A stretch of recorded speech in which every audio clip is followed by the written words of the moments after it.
warahmatullahi wabarakatuh. Waalaikumsalam warahmatullahi wabarakatuh. Alhamdulillahilladzi la yansa man dzakara. Alhamdulillahilladzi la yudayyi'u man syakara. Alhamdulillahilladzi yajzi bihil ihsana wa bisabri najata wa ghufrana. Asyhadu an la ilaha illallah wa asyhadu anna Muhammadar Rasulullah. Allahumma salli ala sayyidina Muhammad wa ala alihi wa sahbihi wa man tabi'ahum ila yaumiddin, amma ba'du. Alhamdulillah, Pak Ahmad Taufik sahibul bait beserta Ibu Nufrita, Bapak Ibu sekalian, para jamaah Masjid Kuba beserta jajaran DKM, semoga kita semua Allah berikan kesehatan, Allah berikan kelancaran, dan Allah berikan hidayah dan istiqamah. Jadi Ustaz Jajang baca ayat yang kedua itu di dalam surah Ibrahim. Ayat ini sebenarnya pernah dibaca Nabi Musa alaihi salam ketika pertama kali mereka itu selamat dari kejaran Fir'aun. Wa idda'adzana rabbakum la in syakartum la azidannakum wa la in kafartum inna adabi lasyadid. Itu artinya dan Allah itu telah memaklumkan atau mengumumkan, ya, jika kalian bersyukur maka akan aku tambahkan. Tapi jika kalian adab, ingat adabku pedih. Kita kalau lihat ayat ini ada hal yang menarik di sini. Karena ketika Allah katakan la in syakartum la azidannakum, itu ada asbab, ada sebab akibat di situ. Jika kalian bersyukur maka akan aku tambahkan. Mungkin Bapak Ibu membayangkan ayat selanjutnya akan memiliki hubungan sebab akibat yang sama. La in syakartum la azidannakum.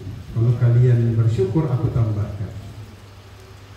Dalam bayangan kita bahwa dalam satu narasi kalimat kita membayangkan bahwa di di kalimat selanjutnya mungkin Allah akan mengatakan kalau kalian tidak bersyukur maka kalian diadab. Betul? Tapi nyatanya kan tidak. Allah hanya menyampaikan jika kalian kufur, seperti ada yang diberikan ruang kosong di situ. Allah cuma bilang ingat azabku pedih. Kata para ahli mufassir, kalau seandainya kalimat lanjutannya ini ada kalimat atau satu huruf penghubung saja yang kemudian menjadikan kalimatnya kalau kalian kufur maka aku adab, maka kita ini sudah mati semuanya. Maka, kata maka. Ada satu huruf saja. Kalau kalian kufur maka aku adab. Tapi kan kenyataannya ayatnya cuma diingatkan. Maka kata ulama, ini ayat termasuk ayat di mana Allah itu punya sifat halim. Halim itu maha menunda adab, tidak langsung mengadab hambanya ketika mereka berbuat dosa. Dan Allah juga mencintai hambanya yang melakukan hal yang sama. Punya sifat karakter halim, hel. Dan Bapak Ibu tahu ada dua orang Nabi yang gelarnya itu Khalilur Rahman. Satu Nabi Muhammad, dua Nabi Ibrahim alaihi salam. Nabi Ibrahim itu Allah puji dalam beberapa ayat di dalam Al-Quran karena sifat beliau yang penuh kelembutan, hilm. Maka perjalanan haji yang insya Allah Pak Ahmad Taufik akan melaksanakan, ini perjalanan yang dimulai Nabi Ibrahim ribuan tahun yang lalu.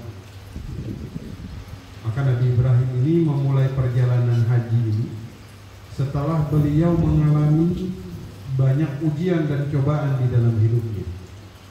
diusir sama ayahnya, dizolimi oleh Raja Namrud, dibakar oleh masyarakat, sampai kemudian Allah menurunkan perintah bahwa beliau harus membawa anak keturunannya di sebuah tempat yang tidak ditumbuhi apapun, tidak dihidupi oleh siapapun. Rabbana inni askantu min dzurriyyati biwadin ghairi dzi zar'in inda baitikal muharram. Ya Allah, saya membawa sebagian anak keturunanku di sebuah lembah yang tidak ditumbuhi apapun, tidak dihidupi oleh siapapun. Jadi kalau kita ukur jarak dari kampungnya atau dari tempat Nabi Ibrahim memulai perjalanan itu sampai di kota Makkah itu jaraknya 2000 km. Kemarin saya Tangerang Malang itu 800 lebih, itu bolak-balik. Masih belum cukup jarak yang ditempuh Nabi Ibrahim. Saya bawa kendaraan, Nabi Ibrahim jalan kaki 2000 kilometer. Subhanallah. Ya. Adakah orang yang kemudian pernah berjalan kaki sejauh itu? Dalam sejarah ada, namanya Uwais Al-Qarni, jalan kaki dari Yaman sampai ke Makkah untuk melaksanakan ibadah haji. Padahal secara fikih, kalau ada orang tinggal lebih dari 2 marhalah dari kota Makkah, dia nggak punya kendaraan, maka dia belum masuk istita'ah untuk haji.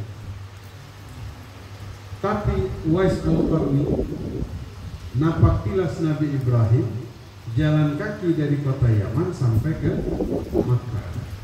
Beliau ini bukan sahabat Nabi, karena kalau sahabat Nabi itu syaratnya 3. Laqiyan Nabi, ketemu langsung dengan Nabi, beriman kepada Allah, wafat dalam keadaan Islam.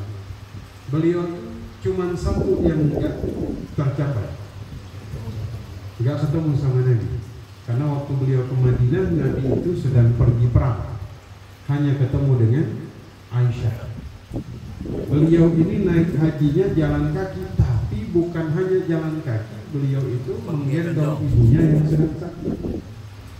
Masya Allah. Ibunya bilang kepada Uwais Al-Qarni, tahun depan saya mau haji. Mulai hari itu Uwais Al-Qarni menggendong seekor anak lembu naik turun gunung selama 1 tahun. Namanya anak lembu kan lama-lama jadi besar juga. Tetap digendong, ternyata apa? Beliau latihan karena nanti tahun depan menggendong ibunya yang sedang sakit. Nah, mari kita lihat 2000 km.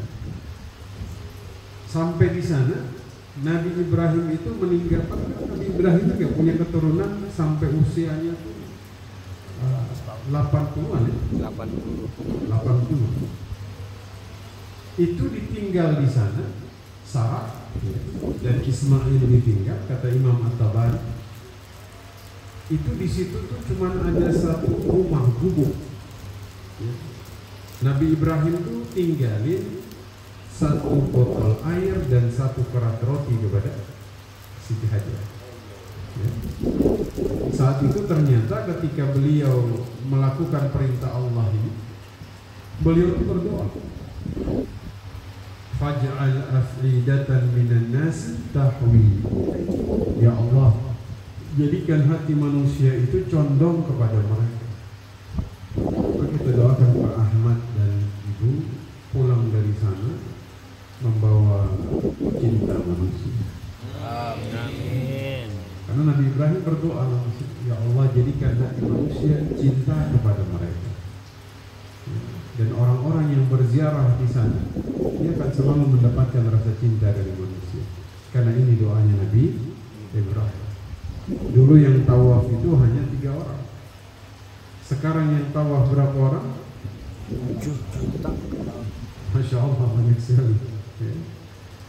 Maka dinamakan Makkah Bakkah. Bakkah itu artinya berdesak-desakan.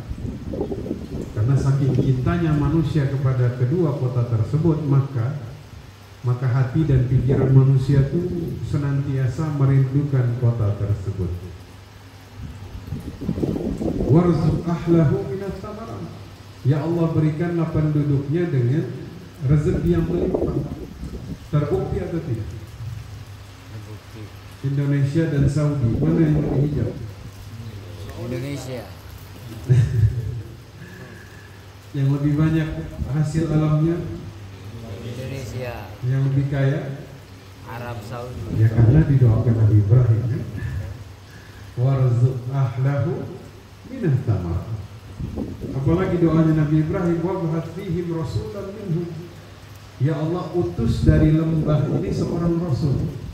Terbukti? Kelak dari situ Allah turunkan seorang nabi yang menutup mata rantai kenabian, yaitu Rasulullah sallallahu alaihi wasallam. Maka dari perjalanan Nabi Ibrahim ini kita paham bahwasanya orang yang kemudian melaksanakan ibadah haji termasuk orang yang kemudian diganti seluruh biaya yang dia keluarkan. Itu kata Nabi Muhammad. Kalau perjalanan liburan kagak diganti, yang diganti hanya haji dan umrah. Bahkan dosanya kemudian diampunkan oleh Allah Subhanahu wa Ta'ala. Maka yang pertama, saya mengajak Pak Ahmad Taufik dan istri meluruskan niat, karena Nabi Sallallahu Alaihi Wasallam bersabda, "Man hajja lillah." Barang siapa dia berhaji lillah, ikhlas karena Allah, lam yarfut wa lam yafsuk, dia tidak berkata kotor, dia tidak melakukan kefasikan, faraja'a kay waladathu ummuhu. Maka ketika dia selesai melaksanakan ibadah haji, dia pulang dalam keadaan seperti seorang bayi yang dilahirkan dari perut ibunya kembali. Jadi catatan dosanya itu nol. Itu kata Nabi Sallallahu Alaihi Wasallam. Dan ternyata memang haji ini sering dianggap, oh haji ini ibadah yang sulit. Bapak Ibu, haji termasuk ibadah yang paling banyak kemudahannya. Satu, dia itu wajib hanya bagi yang mampu saja. Yang tidak memiliki kemampuan itu nggak wajib. Dua, haji ini satu kali seumur hidup saja. Dia bukan kewajiban yang berulang-ulang seperti sholat 5 kali sehari. Apa bayangan Bapak Ibu jika haji itu wajib 3 kali seumur hidup? Pada bayangan kita. Dan dia diwajibkan mau mampu tidak mampu harus sampai. Sulit. Tapi ternyata hanya wajib 1 kali seumur hidup, dan itu pun bagi yang mampu istita'ah. 3. Allah menjadikan tempat manasik haji ini berdekatan. Ya, 1 Masjidil Haram dengan Arafah, jauh apa dekat? Dekat. Ya. Arafah dengan Muzdalifah jauh atau dekat? Dekat. Muzdalifah dengan Mina jauh atau dekat? Mina dengan Jamarat jauh atau dekat? Jamarat sampai kembali ke haram jauh atau dekat? Karena Allah tidak ingin menyusahkan hamba. Coba bayangin, Arafah adanya di Makkah, Muzdalifah adanya di Kuwait. Habis orang wukuf, rebutan naik pesawat ke Kuwait. Habis dia mabit di Kuwait, dia balik lagi ke Mina di Arab Saudi. Kira-kira susah nggak? Susah. Makanya Allah jadikan tempat manasik itu berdekatan, karena Allah nggak mau nyusahin. Sudah begitu, orang yang nggak mampu melaksanakan wajib-wajib haji boleh dia tinggalkan, tapi kemudian dia bayar. Atau dia boleh kemudian mempercepat salah satu manasik. Habis dari Muzdalifah dia mau langsung tawaf ifadah, habis itu baru kemudian dia melontar jumrah akhirat. Ini bukti bahwa Allah itu menginginkan kemudahan-kemudahan dalam ibadah kepada hambanya di dalam Jadi Pak Ahmad, jangan bayangkan bahwa haji ini sesuatu yang sulit. Mudah. Haji itu cuma berapa hari Bapak Ibu sekalian? Lamaan mana haji sama umroh? Kalau prosesinya kan umroh 9 hari Ustaz, 4 hari di Madinah, 4 hari di Mekah. Haji itu kan cuma tanggal berapa? 8, 9, 10, 11, 12, 13. 4 hari. 6 hari itu. 6 hari. Kita cuma diminta untuk kemudian menjaga diri kita, melakukan manasik 6 hari itu, maka balasannya itu, misalnya Pak Ahmad umurnya berapa? 59. Itu 6 hari bikin dosa 59 tahun itu dihapuskan. Ya. Bisa dibayangkan. Cuma 5 hari, 6 hari, selesai. Nggak banyak-banyak. Maka kemudian haji ini insya Allah dimudahkan oleh Allah. Maka yang pertama mari kita luruskan niat kita. Haji lillah, karena Allah, bukan karena yang lain, bukan karena status sosial, bukan karena Ustaz saya pengen ya, di depan nama saya tuh ada gelar haji. Gelar haji ini cuma ada di Indonesia. Ya. Yang kedua, dalam haji ini ada niat.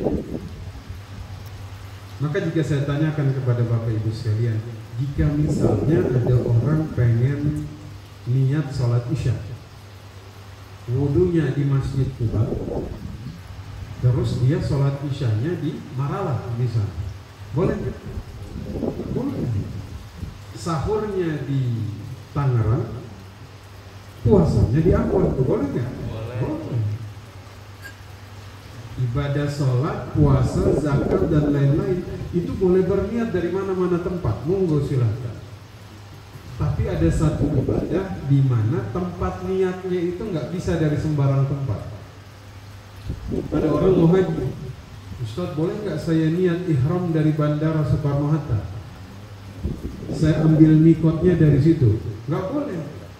Kenapa? Karena sudah ditentukan dari tempat mereka datang itu semuanya sudah ditentukan.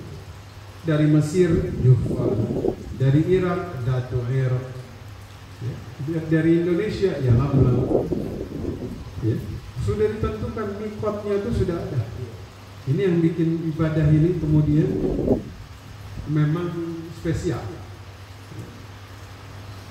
Kemudian di dalamnya ada tawaf.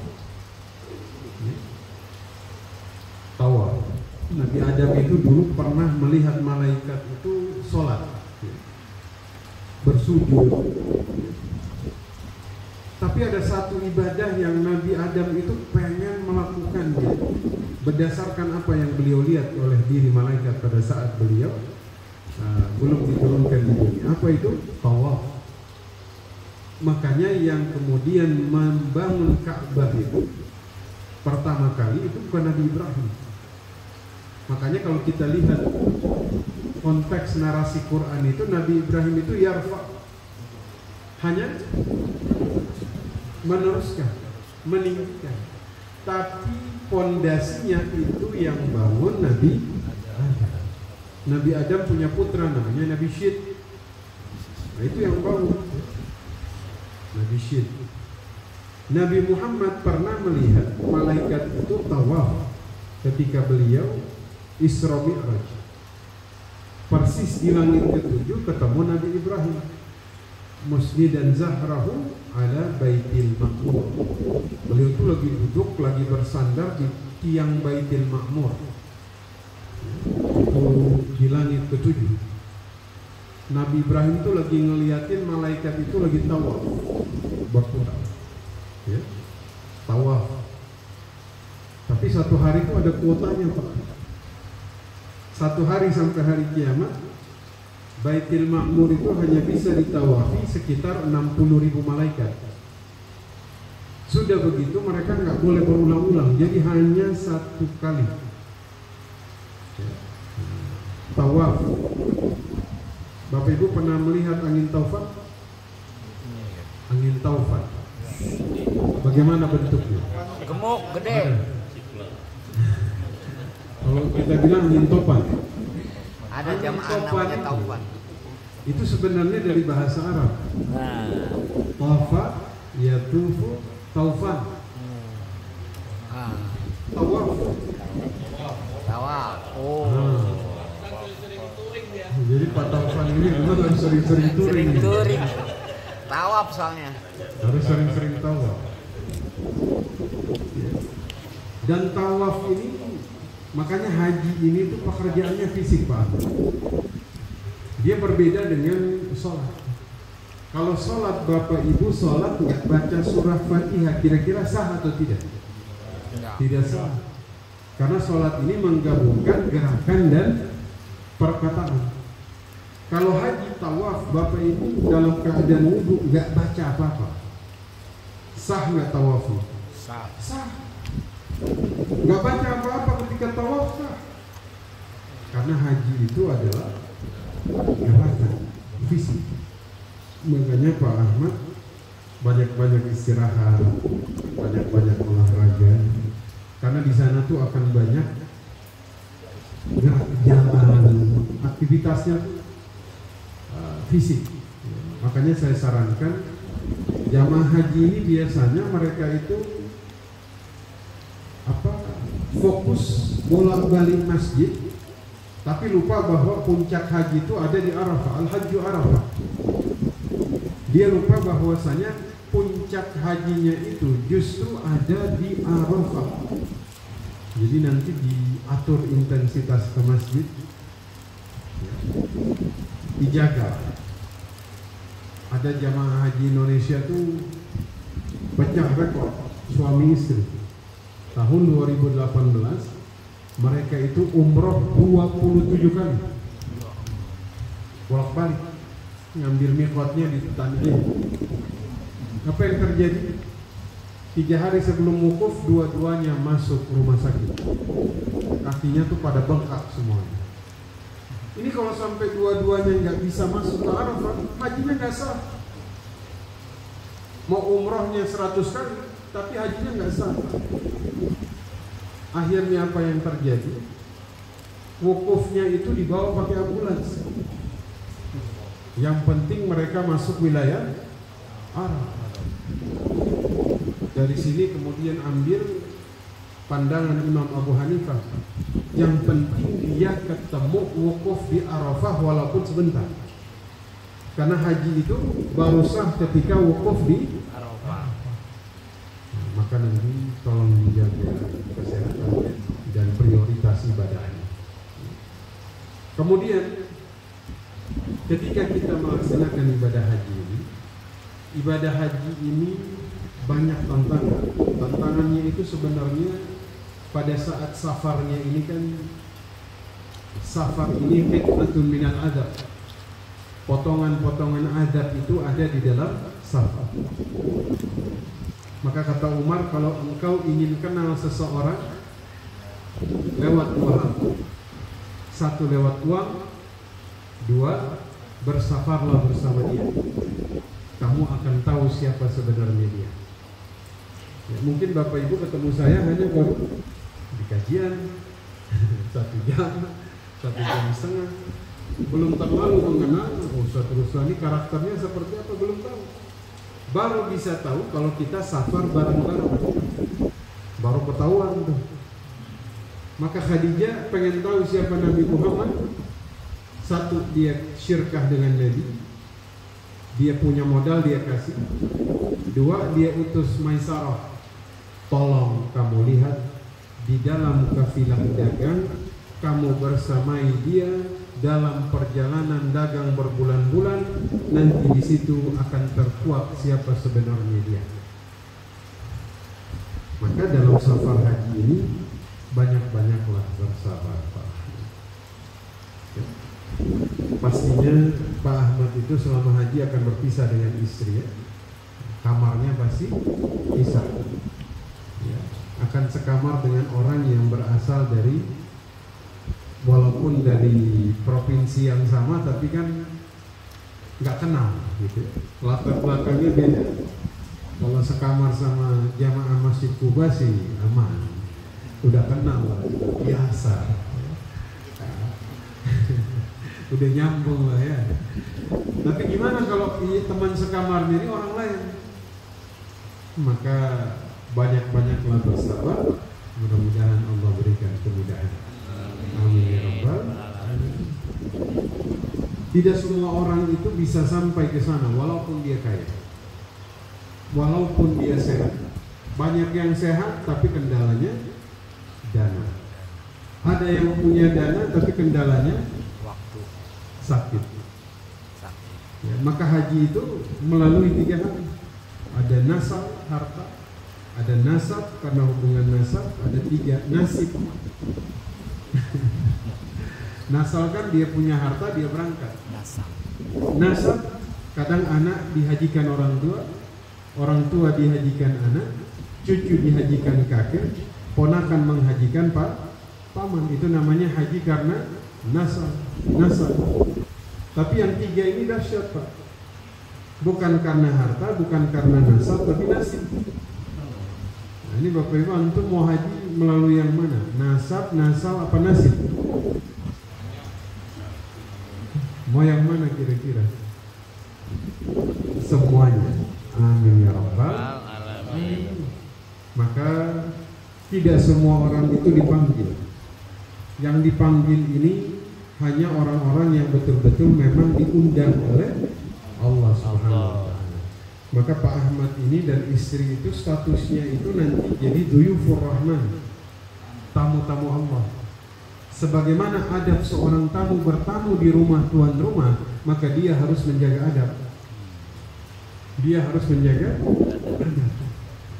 Maka dari sini sudah mulai mempersiapkan diri.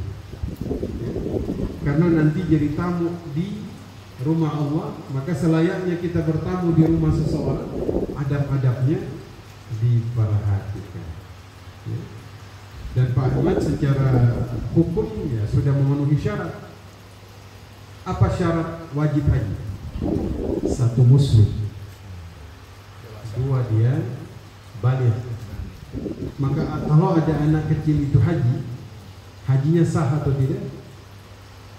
Anak kecil belum balik dia haji sah atau tidak? Sah. Tapi nanti waktu dewasa dia harus mengulangi.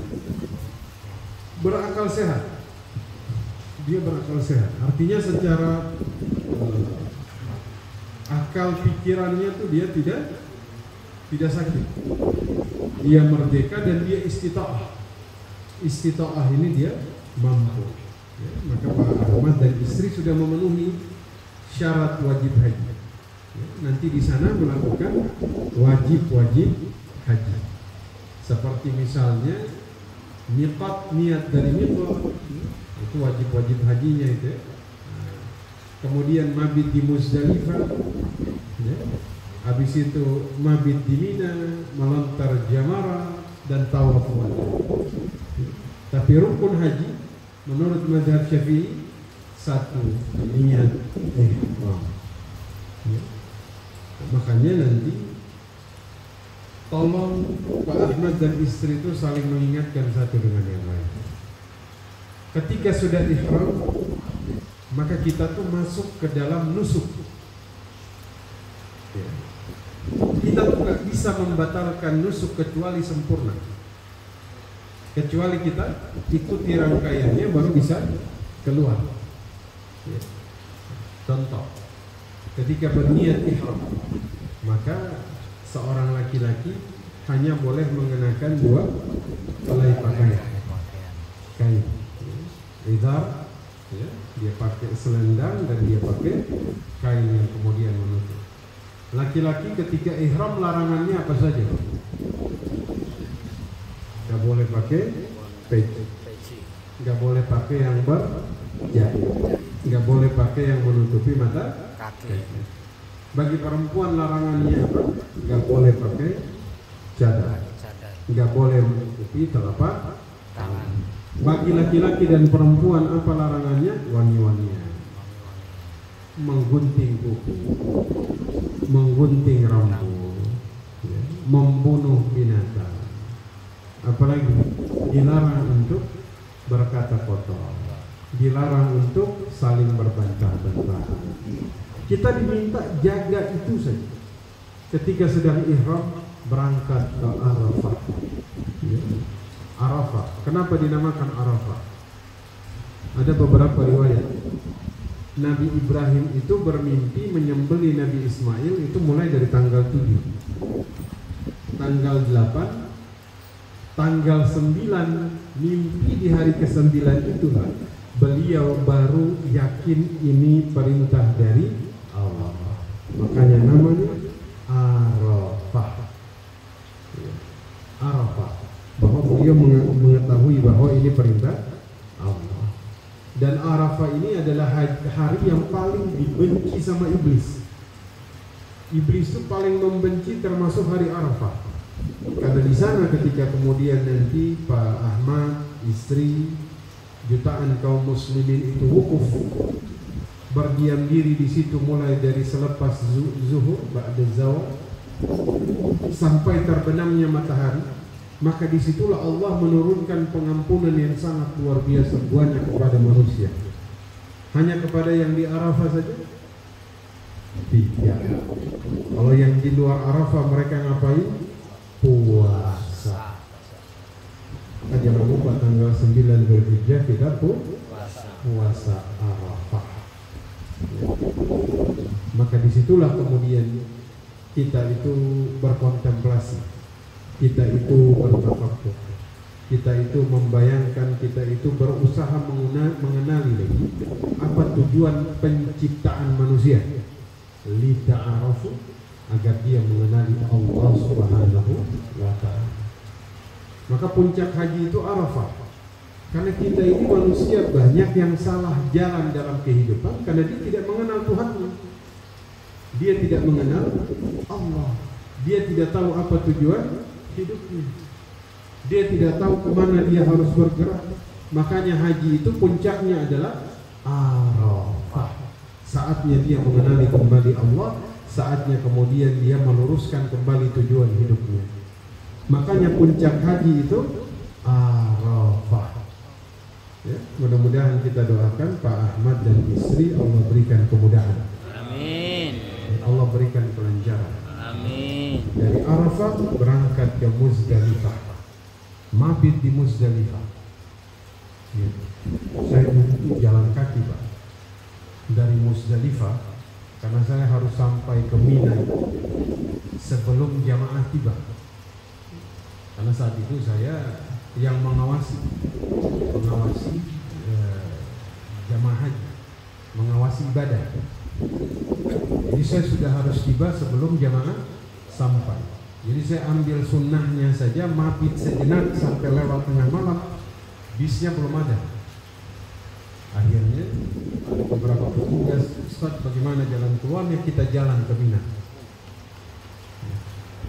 Waktu itu ada petugas perempuan yang ikut. Sudah saya sarankan, jangan ikut. Ini jalan kaki. Gak apa-apa Ustaz, saya sudah biasa jalan kaki. Sudah jalan. Jalan tuh jam 12:30 pagi. Sampai ke Mina jam 4:30 subuh. Itu jalan terakhir udah nyeret-nyeret. Ini masalahnya jalan pakai ihram. Tapi insya Allah Pak Ahmad dan istri akan naik bis aman. Aman ya. Setelah sampai ke Mina, Pak Ahmad dan istri akan melontar jamarah. Melontar jamarah syaitannya yang paling besar, namanya Aqabah.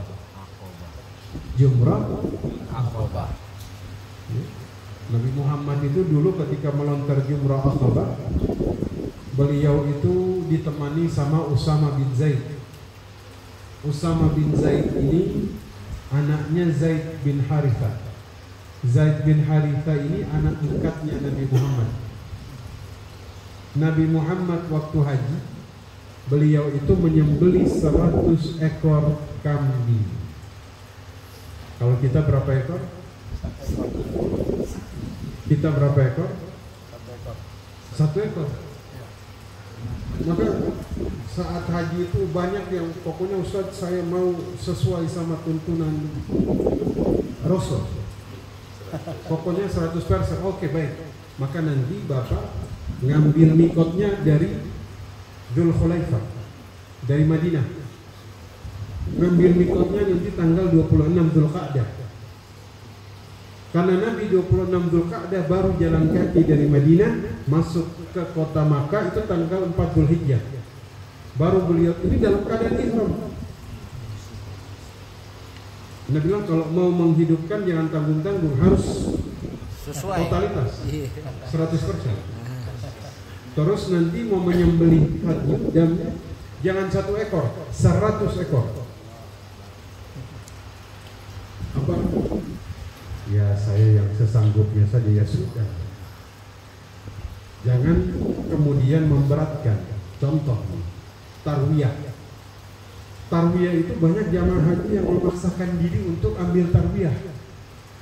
Tarwiyah itu bermalam di Mina di tanggal 8, kemudian baru dia menuju ke Arafah tanggal 9. Ini bahaya, kenapa? Karena pemerintah Arab Saudi itu tidak memfasilitasi bis dari Mina ke Arafah. Sehingga nanti itu cukup menyulitkan. Ya. Sementara tarwiyah ini bukan wajib, sunnah. Ya, jadi kita harus bisa memprioritaskan mana yang wajib, mana yang sunnah, mana yang utama.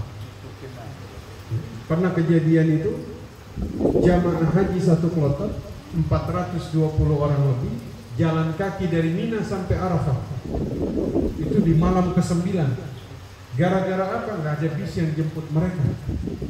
Gara-gara mereka ngotot ngambil tarwiyah. Itu jalan kaki, Pak. Bisa dibayangkan orang udah tua jalan kaki dari Mina sampai ke Arafah. Gara-gara nggak ada bis. Karena kalau malam itu yang bisa masuk ke Arafah itu hanya bis yang punya tanda khusus dari muassasah. Maka nanti Pak Ahmad nanti diprioritaskan saja. Kalau ada yang bilang Pak Ahmad, ayo kita ngambil tarwiyah, saya langsung ke Arafah saja, ya, karena saya takut nanti tidak terfasilitasi. Ya. Setelah dari kemudian Musdalifah ke Mina, Mina melontar Jamarah, habis itu tahallul awal. Ya. Sudah tahallul awal, boleh buka baju ihram? Boleh. Boleh pakai minyak wangi? Boleh. Minum pun boleh. Minum minyak wangi. Maka sudah boleh keluar dari larangan ihram. Setelah itu barulah kemudian tawaf ifadah, ya, sa'i, kembali lagi ke Mina untuk menyelesaikan mabitnya. Jika nafar awal sampai 13, kembali tawaf ifadah, selesai pulang kembali ke Indonesia, bawa pulang haji yang mabrur. Amin ya rabbal alamin. Dan saya setuju dengan perkataan beliau, saya doakan jamaah di situ. Kenapa? Haji itu paling nikmat mendoakan orang lain. Ya. Lebih nikmat mendoakan diri kita sendiri atau orang lain? Orang lain. Kenapa? Karena malaikat ikut mengaminkan dan mendoakan hal yang sama kepada kita. Makanya saya tuh kalau di sana saya lebih banyak mendoakan orang lain daripada diri sendiri. Karena kalau saya doain diri sendiri, saya doang yang ngaminin. Tapi kalau saya doakan orang lain, ya Allah si fulan, ya Allah Engkau sehatkan dia, ya Allah. Jamaah masjid teman-teman saya, ya Allah Engkau berikan keberkahan, kelapangan, rezeki kepada mereka, ya Allah. Itu malaikat, kata Nabi Muhammad, itu datang di atas kepala kita, mengaminkan doa kita, kemudian dia doain balik. Bagimu apa yang kamu doakan bagi saudara. Masya Allah. Maka sekali lagi Bapak Ibu sekalian, mari kita doakan sama-sama. Semoga Pak Ahmad David dan Ibu Nofrita berangkat dari Tangerang ke Pondok Gede, ya, langsung obat ini haji plus, kalau haji plus berarti langsung aman insya Allah. Tapi dua-duanya sama-sama aman, reguler dan plus semuanya aman. Amin. Berangkat dari Jakarta menuju ke Jeddah, kemudian Jeddah ke Madinah, ke Makkah. Makkah melakukan prosesinya sampai selesai, kemudian berangkat ke Madinah, Madinah kemudian kembali ke Jeddah, Jeddah pulang ke Indonesia tanpa ada kekurangan satu apapun. Amin. Berangkat dalam keadaan sehat, pulang dalam keadaan sehat, bawa pulang haji yang mabrur. Amin. Ya Rabbal. Allah ganti semua biaya perjalanan yang mereka keluarkan, karena inilah yang kemudian dikatakan oleh Nabi Sallallahu Alaihi Wasallam, Allah ampunkan semua dosa-dosanya. Sampai di sana ada satu hadis. Hadis ini Mu'adz bin Jabal itu sebenarnya beliau tidak mau menyampaikan ini. Sampai beliau mau wafat baru beliau menyampaikan hadis ini. Karena beliau dipesankan oleh Nabi tidak boleh menyampaikan ini kepada orang lain. Dan nasihat Nabi ini ada di dalam talbiyah yang kemudian ada di dalam kalimat yang nanti Pak Ahmad Taufik dan istri sampaikan di sana. Labbaik Allahumma labbaik, labbaik la syarika laka labbaik, innal hamda wan ni'mata laka wal mulk la syarika lak. Dalam hadis itu disampaikan Allah itu mengharamkan hambanya diazab di akhirat jika dia tidak menyekutukan Allah. Dulu tuh dilarang disampaikan karena takut orang jahil itu. Dia tuh cuma yang penting saya tidak menyekutukan Allah, saya nggak usah sholat, nggak usah yang lain. Maka kita doakan semua kebaikan kepada Pak David dan istri. Semoga haji mereka mabrur, mereka pulang bawa pengampunan Allah Subhanahu Wa Taala, sehat walafiat dan Allah lancarkan dari keberangkatan sampai ke pulang. Amin ya Rabbal Alamin. Saya rasa itu yang bisa saya sampaikan, tidak panjang lebar Bapak Ibu sekalian, ya. Dan saya doakan kepada yang lain yang belum berangkat haji, mudah-mudahan cepat-cepatlah Allah berikan keluasan untuk bisa berangkat. Amin. Kalau tidak lewat nasal, maka lewat nasab, maka mudah-mudahan Allah berangkatkan lewat nasib. Ya, nasib ini dahsyat Pak. Banyak orang tuh yang diundang padahal nggak punya harta, ya, nggak punya hubungan nasab dengan orang lain, tapi ternyata berkat nasib mereka berangkat. Maka saya doakan mudah-mudahan Bapak Ibu bisa berangkat semua. Amin ya Rabbal Alamin. Saya serahkan lagi ke Pak Agung, monggo dilanjutkan ya. Baik.